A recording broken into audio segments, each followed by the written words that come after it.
Hola, muy buenos días. ¿Me escuchan? Buenos días. Ahí sí. Bueno, sí, el tema que nos toca hoy hablar es de ansiedad generalizada y es un tema con el que realmente nos topamos todo el tiempo en consulta. Todo el tiempo estamos viendo personas con algún síntoma de ansiedad.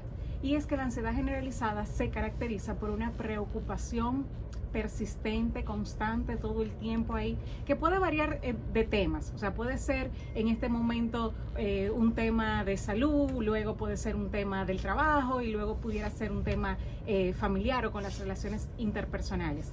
Pero la persona tiene la característica fundamentalmente de estar preocupado todo el tiempo por algo, y esa preocupación puede ser magnificada, o sea, puede que esté ocurriendo una situación pero que no amerite tanta preocupación, o puede ser que el paciente no pueda detener esos pensamientos de preocupación, o sea, descontrolado. ¿Okay? Y esto va a traer una serie de síntomas que realmente al paciente le es muy cuesta arriba mantener o sostenerse cuando estos síntomas aparecen. Por ejemplo, la irritabilidad, la falta de sueño, la fatiga, la falta de concentración, ¿okay? Que incluso afecta muchísimo en el trabajo, y también, por supuesto, a las demás personas. Imagínense ustedes, Ana, como yo tuve una paciente hace unos días que me decía, es que mi mamá está preocupada por todo y todo el tiempo está preocupada porque me vaya a pasar algo y no me deja salir, y cada vez que yo salgo ahí está llamando y preguntándome que a qué hora que yo llego, que me va a pasar algo, que si voy a tener un accidente, que si de día, que si de noche, o sea, a todas horas. ¿Okay? Entonces afecta también a las personas que están alrededor de quien tiene la ansiedad generalizada. Pero bueno, como les decía, esta es la característica principal, la característica fundamental, esa preocupación que no se para, que no detiene, que siempre está ahí, excesiva. Pero a eso van a venir otra serie de síntomas, que pueden ser también síntomas físicos, como tener palpitaciones, como tener sensación de que falta el aire, ¿okay? Tener problemas para comer o para dormir. Hay gente que come de más, hay gente que cuando está ansioso no come. Lo más frecuente y lo que más se relaciona es que la gente diga que come demasiado. ¿Okay? Problemas con el sueño también, para conciliar el sueño, o una vez se duermen, se despiertan y no pueden volver a conciliar el sueño, con muchos pensamientos en su cabeza. Y algunos pacientes también describen como la poca capacidad o la poca probabilidad de dejar la mente en blanco, porque siempre hay un pensamiento negativo o un pensamiento de preocupación en su cabeza. Okay. Tranquilo, sentirse nervioso, incluso sudoroso, las manos sudorosas. ¿Okay? Pero vamos a una parte, vamos a decir dónde empieza la ansiedad. ¿Qué es lo que pasa con el cuerpo cuando empieza la ansiedad? Y es que la ansiedad es una situación que nos mantiene alerta ante una amenaza o ante una situación de peligro. Por ejemplo, imagínense que se dan cuenta que van a ser atracados. ¿Cómo se pone su cuerpo? ¿Qué hace su cuerpo? O sea, o tú quieres salir corriendo o tú te defiendes. No sabemos, en realidad nadie sabe cómo va a responder, pero en ese momento el cerebro responde.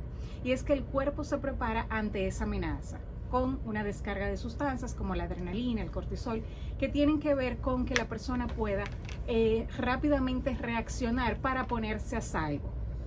¿Okay? Entonces, cuando la ansiedad es sostenida, cuando hay una situación de estrés, por ejemplo, de trabajo, de manera sostenida y constante, la persona se mantiene con el cuerpo preparado para esa amenaza. Quizás no una amenaza física, pero sí pudiera ser una amenaza de sentirse, por ejemplo, avergonzado, o que le van a quitar el trabajo, que va a perder algo que tiene, algo que es importante para la persona. Okay, entonces eso es una amenaza, no física, pero sí termina siendo una amenaza. Entonces el cuerpo de esa persona se mantiene alerta, y por eso muchas veces cuesta conciliar el sueño, porque es que hay que estar despierto. Muchas veces las personas no tienen una situación tan grave como para que estos síntomas se desencadenen, o no hay una situación, simplemente la preocupación está ahí. Cuando es de manera sostenida y pasan por lo menos 6 meses, entonces ya hablamos de criterio de tiempo para un trastorno de ansiedad generalizada. Hay un cortometraje súper interesante en YouTube, voy a buscar el nombre para compartírselo, que explica muy bien, paso a paso, lo que vive un hombre con ansiedad. En este caso es un hombre. Pero Patricia, en el corto se refleja que es un hombre también triste y que tiene ideas suicidas. Yo Exacto. quiero saber si hay una relación con claro, eso. Claro, alrededor del 90% de las personas que tienen síntomas de ansiedad pueden también presentar síntomas depresivos. Que a veces hasta se hacen bastante intensos, que pareciera una depresión mayor. ¿Okay? Pueden aparecer síntomas de tristeza, porque imagínense, esta preocupación, todo el tiempo preocupado por un tema, pensando que algo malo va a pasar, algo negativo va a pasar, pues eso también trae a la persona sentimientos de tristeza, sentimientos a veces de soledad, deseos de llorar, incluso pensamientos desagradables como querer hacerse daño o suicidarse. El aislamiento, háblame un poco del aislamiento. En el sentido, no es que no salgan, sino que son tan rutinarios que se limitan mucho para hacer cosas. Sí, es posible que eviten ciertas situaciones con tal de no exponerse o con tal de no presentarse ante alguna situación a la que temen. Por ejemplo, si temen ser atracados, prefieren evitar no salir a la calle, no ir a lugares donde pudieran ser, porque su preocupación principal es ser atracados. Pero depende mucho de cuál es el tipo de preocupación que la persona tiene. ¿Okay? Y también eso mismo, por ejemplo, de enfermarse. O sea, yo prefiero no ir a algún lugar, prefiero aislarme, prefiero quedarme en mi casa porque quizás en algún lugar me puedo contagiar de algo que tenga alguien que esté por ahí. Okay. Otra pregunta que te quiero hacer con relación, las personas con ansiedad generalizada eventualmente sufren de ataques de pánico. Puede ser, pueden presentar ataques de pánico. No es lo mismo, pero entran dentro del grupo de los trastornos de ansiedad. Y los ataques de pánico son una sensación abrupta, brusca, de una presentación de síntomas muy incisivos, muy intensos, que puede durar algunos 20 minutos y la persona tiene ese ¿cómo se dice? Desencadena todos esos síntomas. Sudoración, palpitación. Exactamente. Y sobre todo la sensación de muerte inminente. O sea, la sensación de que se van a morir, de que se van a volver locos o de que van a perder el control. ¿Okay? Acompañado de todo eso que mencionaste, esa sensación de falta de aire, quizás dolor en el pecho que pareciera un infarto, palpitaciones, a veces náuseas o vómitos, pueden tener esa desesperación, pero es algo que pasa en el transcurso de algunos 20 minutos y luego va calmando. Es un promedio, pudiera durar más como también pudiera ser más rápido, pero el promedio más o menos 20 minutos. Y puede pasar acompañando a un trastorno de ansiedad generalizada. Pero la diferencia aquí es que la ansiedad generalizada está caracterizada por una preocupación persistente y no necesariamente todos los síntomas al mismo tiempo ni como que no golpea tanto al paciente como el pánico. El pánico es desesperante. Algo que yo he visto con varios pacientes que tengo, ansiedad generalizada, me ha ayudado mucho la terapia familiar en este sentido, es que uno de sus padres es así. Sí. Es decir, sí. Esto puede ser aprendido. Sí, puede ser aprendido, es una de las causas. Recuerden también que tenemos una ansiedad que viene de nuestra familia, que es de manera crónica. ¿Okay? Y de la manera en que nuestros padres aprendieron o fueron manejando las situaciones que se le presentaron, así mismo nosotros la vamos a aprender. Imagínate, por ejemplo, que subes a un ascensor con tu niña y se para el ascensor y comienzas a desesperarte dentro del ascensor. Cada vez que ella se suba al ascensor va a pensar que se puede parar, entonces la respuesta es desesperarse. Entonces aprendes también una conducta aprendida. Una conducta aprendida. Algo, Patricia, que te quiero preguntar ya a nivel de lo que es social, de tu entorno. Una persona, porque hay que decirlo, hay personas que se acostumbran y dicen, yo soy así. Ajá. Es decir, como que dentro de su definición está el que yo soy de esa forma. Pero eso no te limita en la vida. Me explico.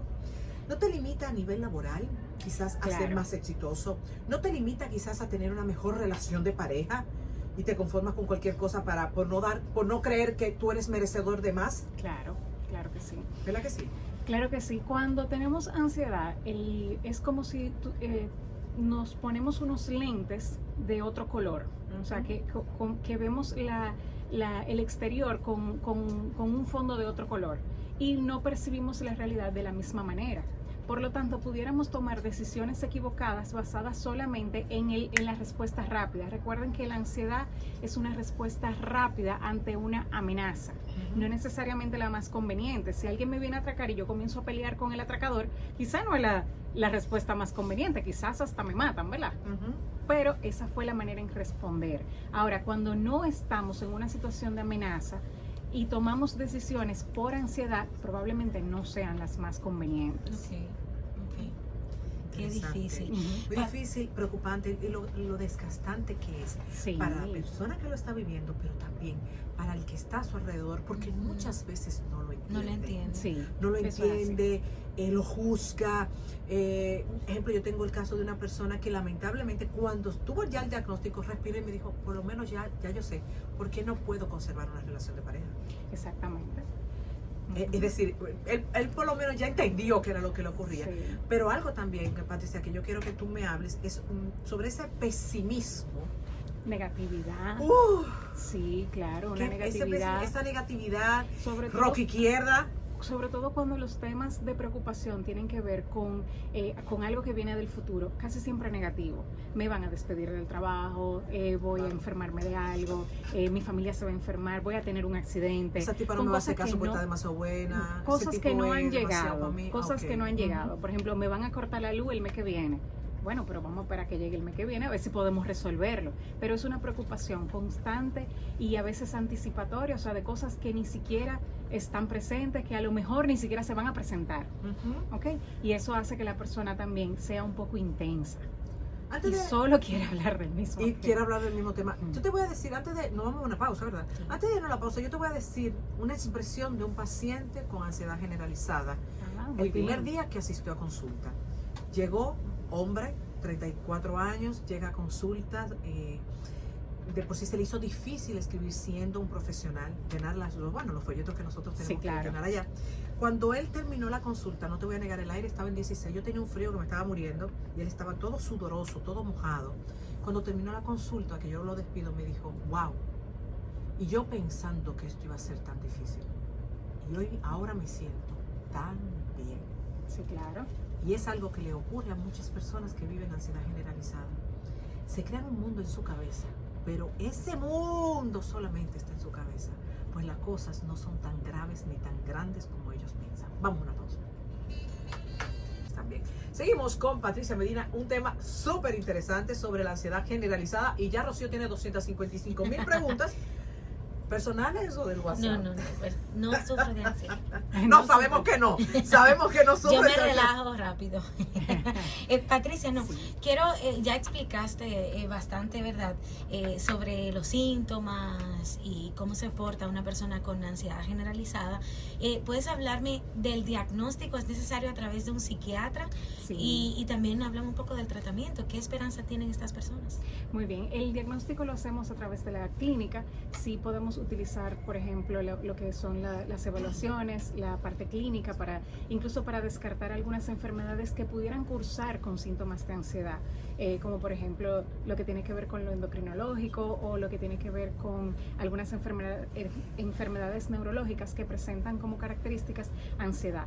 Es decir, la parte clínica, que es lo que vemos en el paciente, los síntomas que presentan y los estudios y analíticas del lugar. Entonces, con esta parte realizamos el diagnóstico. Y ya cuando tenemos un diagnóstico, que ya sabemos que es ansiedad generalizada, entonces comenzamos a trabajar con el paciente con diferentes modalidades. A mí me gusta trabajar, si los síntomas son demasiado intensos, con medicación, ya que, ¿verdad? Esa es mi área, yo soy psiquiatra, y también con la ayuda de los psicólogos, con la parte de la terapia cognitivo-conductual. Ok. ¿Qué opciones, por ejemplo, tiene una gente cuando sabe que sufre de ansiedad y está en su casa y le dan esos ataques? ¿Qué hace esa persona, Patricia? Bueno, si ya le están dando ataques, lo preferible es que vaya a una evaluación. Como te dije, pueden haber otras causas que sean orgánicas y hay que descartarlas. O sea, es decir, enfermedades físicas que producen ansiedad, y eso tenemos que descartarlo. Si con eso logramos controlar los síntomas, pues quizás no sea necesaria la medicación ya psiquiátrica, aunque casi siempre la acompañamos para que el paciente mejore también los síntomas, en lo que lo otro va mejorando. Ahora bien, si los síntomas no son tan intensos o la persona se resiste a ir a terapia, también hay otras alternativas que pudieran usar en la casa. No son del todo, porque es verdad, necesitan otro tipo de acompañamiento, pero pudieran utilizar lo que son los ejercicios físicos, actividad física, actividades recreativas, ejercicios de relajación, ejercicios de respiración. Están también los ejercicios de meditación guiada, que lo pueden encontrar fácilmente en YouTube. ¿Okay? Esas son algunas alternativas para ayudar a calmar un poco la ansiedad, pero cuando ya está desbordada o descontrolada, probablemente no funcione, porque no se puede ni siquiera concentrar en ese tipo de ejercicios. Te iba a comentar eso sobre la concentración, si las personas que viven ansiedad generalizada tienen momentos en el día que sí puedan lograr concentración, y si dentro de sus características pudiera estar, ejemplo, quizás el mucho control, no de su medio, sino de sí mismo en cuanto a lo económico, el control en cuanto a lo que es la limpieza, es decir, pueden desarrollar algún tipo de TOC. Es posible que necesiten tener el control de todo lo que está girando a su alrededor, y que algo que esté fuera de su control le genere también muchísima ansiedad. Por ejemplo, lo que el otro hace, que yo no tengo control, de lo que Rocío hace, yo no tengo control. Entonces, pero eso no debe de generarme a mí la ansiedad tan intensa como para presentar sintomatología. Entonces ahora yo te hago otra pregunta, ya que mencionamos el control y yo estaba hablando del control en la primera hora, es con relación a si, no, esto no quiero que tú quieras. Audífono. Si en realidad esas personas con ansiedad generalizada viven dependencia emocional. Sí, es posible, es muy probable. Yo he encontrado varios casos en los que quizás hasta llegan primero por el tema de la dependencia emocional, y ahí es que surge un tema ansioso. Sí. Es muy probable.